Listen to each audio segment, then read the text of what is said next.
Assalamualaikum warahmatullahi wabarakatuh. Perkenalkan, nama saya Muhammad Fathia Ulumihat dengan NIM 2301888. Di sini saya akan menjelaskan hasil dari respons saya. Nah, yaitu di sini responsnya itu topiknya tentang implementasi transformer untuk koreksi tata bahasa. Ini yang pertama itu adalah import library dulu. Itu yang pertama itu ada import pandas, NumPy, kemudian TensorFlow, dan dataset serta skala. Kita mencetak TensorFlow untuk mengonfirmasi pengaturan lingkungan. Selanjutnya, yang pertama itu ada setup awal dan pemrosesan data. Selanjutnya, pemrosesan data ini memuat dataset JFLEG atau Joint Factual Linguistic Evaluation of Grammaticality dari library Hugging Face. Dataset ini umum digunakan untuk tugas koreksi kesalahan tata bahasa. Kemudian di sini membuat pandas data frame. Bahasa ini mengekstrak sentence atau kalimat salah sebagai input dan correction pertama sebagai target. Nah, di sini bisa dilihat, misalnya yang pertama itu ada inputnya, so I think we cannot live if all people could. Terus targetnya, so I think we will not be alive if our ancestors. Dan seterusnya. Kemudian di sini itu untuk mengacak data frame secara acak untuk memastikan data tidak berurutan, yang merupakan praktik baik sebelum membagi data menjadi set pelatihan, validasi, dan pengujian. Nah, di sini itu membagi data frame yang telah diacak menjadi set pelatihan, validasi, pengujian menggunakan triangle split dari skala. Dan tahap yang kedua itu ada tokenisasi dan padding. Nah, di sini itu startnya itu pakai start tokennya itu SOS, end tokennya itu EOS. Nah, selanjutnya di sini itu untuk mencetak kalimat target perintah dari data frame. Kemudian ialah menginisialisasi TensorFlow keras tokenizer dengan vocab size tertentu dan token UNK. Selanjutnya di sini itu TensorFlow dataset batchesnya itu 32, yang sebelumnya itu ini 32 ya. Nah, ini batchesnya itu 32, size-nya 32. Ini percobaan yang pertama, kemudian percobaan yang kedua itu pakai batches 16 atau yang sekarang ditampilkan outputnya. Selanjutnya kita cek dataset dulu. Selanjutnya tahap ketiga itu ada positional encoding. Selanjutnya ini mengimport library matplotlib pyplot. Ini digunakan untuk memvisualisasi dan pembuatan plot. Terus di sini tes positional encoding. Ini adalah hasil output dari visualisasi positional encoding. Kemudian ini adalah hasil output dari visualisasi positional encoding dengan memplot nilai encoding untuk beberapa dimensi embedding pertama di berbagai posisi kata. Kemudian ini adalah positional encoding-nya.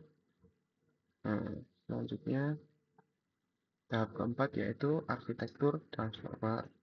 Jadi tahap pertama itu hyperparameter.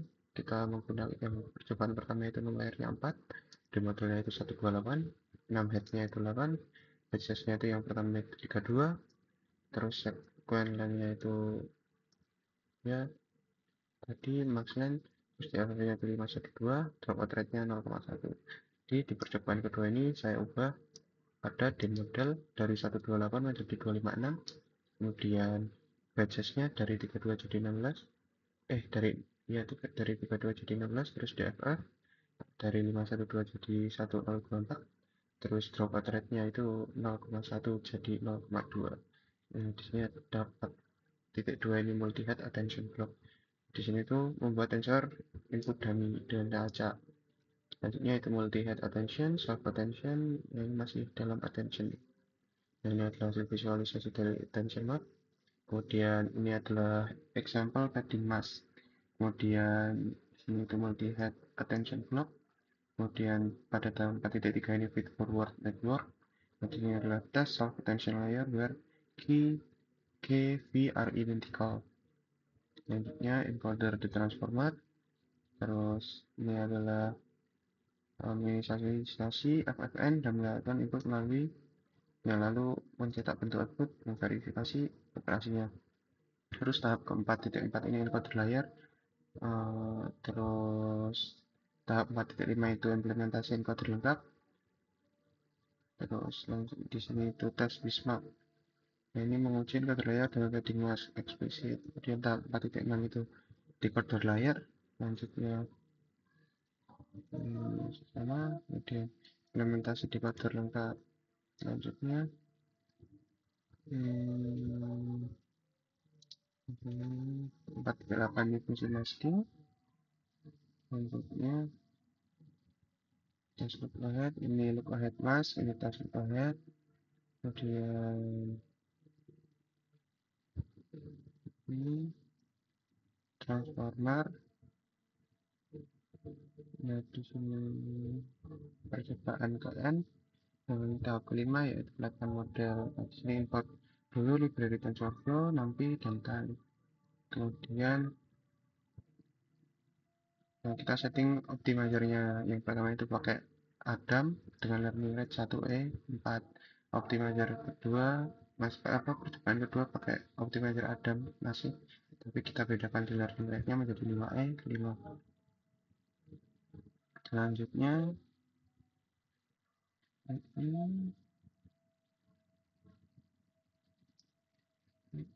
nah, di sini yang tahap pertama itu percobaan pertama itu menggunakan epoch 150, kemudian tahap kedua itu pakai epoch 300. Percobaan kedua, terus tahap ke-6 itu kalau si model. Nah, di sini adalah hasil akhir dari tes dengan mendapatkan tes lossnya itu sebesar 5 dan akurasinya itu 53%. Untuk percobaan pertama itu tes lossnya itu 4,9 dengan akurasinya itu 40% tadi. Terus kemudian percobaan kedua ini tes lossnya itu tambah tinggi tapi akurasinya juga meningkat. Selanjutnya tahap ketujuh itu inferensi.